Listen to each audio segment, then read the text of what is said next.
Here's a bit of a bonus lesson.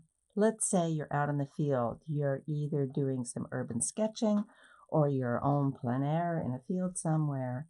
You have your travel palette with you. You have your nesting water containers and you have some scraps of paper. And you want to use a limited palette, but you're not really sure. You didn't bring all your extra reference wheels with you. And you want to say, okay, I forget what's possible, or I just want to have a reference of what's possible.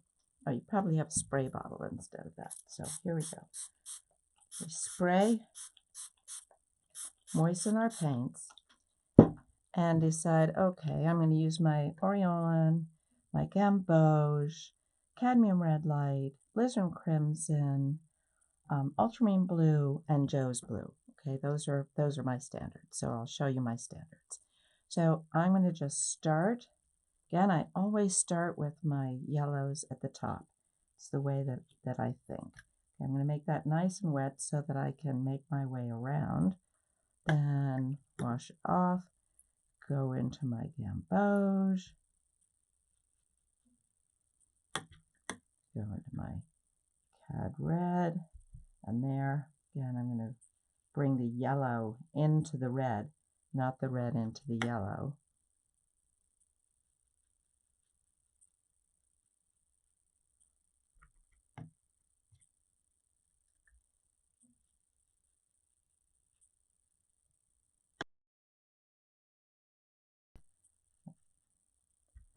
The phthalo is really, really strong.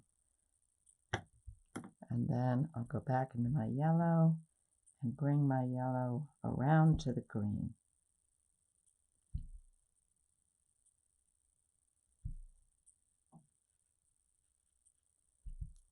And I go for information. So I will adjust this, tweak this. I want to see what kind of violets I get down here too. So I may bring this out a bit to see what kind of violets I get. That's a very quick, out in the field, color wheel with a limited palette. There's another step that you might like. Here are your pure colors. What about your neutral colors?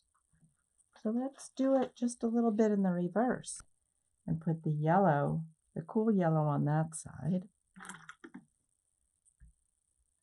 the warm yellow on this side.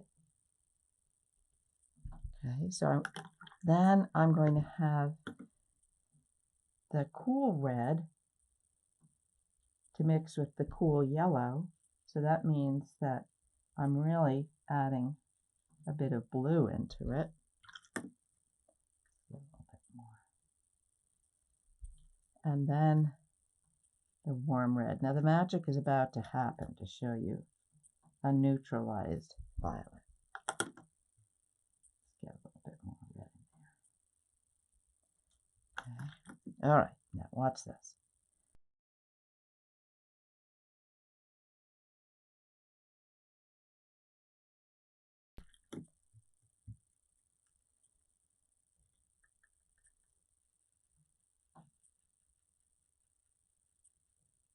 Reverse those two, and look what happens.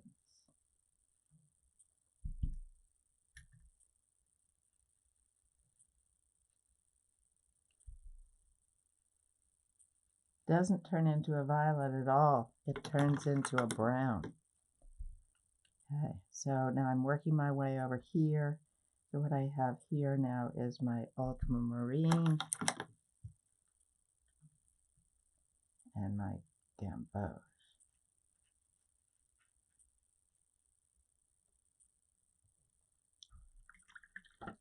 Oh, two very different color wheels from the exact same pigments. This is all neutralized and this is pure saturation. There will be another mini class that goes into depth, a little bit more depth in mini bites, of why this works the way it does. Just make sure when you want clean colors that you go according to this arrangement. cool yellow, warm red, cool red, warm blue, cool blue. Okay, what I did for this second one is I reversed them. I'll go over this one more time. This is the way that I set up my palette when I'm working. I have my cool yellow, my warm yellow. I have my warm red, my cool red. Then I have my warm blue, my cool blue. This quick color wheel was made from this arrangement. In other words, my cool yellow, my warm yellow, my warm red, my cool red, my cool blue, my warm blue. Okay. Now, over here, I did the reverse. Instead of cool yellow, warm yellow, I reversed them and I had cool yellow there, warm yellow there. Instead of warm red, cool red, I had cool red, warm red. Instead of warm blue, cool blue, I had cool blue, warm blue. The reason that I got a brown here instead of a purple is because in my warm red, there's a lot of yellow. Okay, it's closest to yellow. There's yellow in it. And what happens when you add yellow to purple?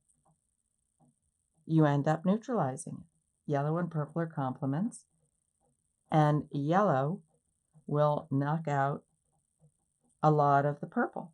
So you end up with brown. That's getting a little bit deeper than you probably want to right now, and that's for another course. But I had to mention it to plant the seed because really color mixing is quite simple when you understand the science behind it. And the science behind it does not need to be complicated at all. It's about light. It's about the science of light, and that's why we see color in the first place. We live in a black and white world. We only see color because of the way that our eyes interpret light waves. So that's a science lesson and a very quick way to make yourself some fantastic color wheels from a limited palette wherever you are. Thanks for watching. This is Chris Carter on Skillshare.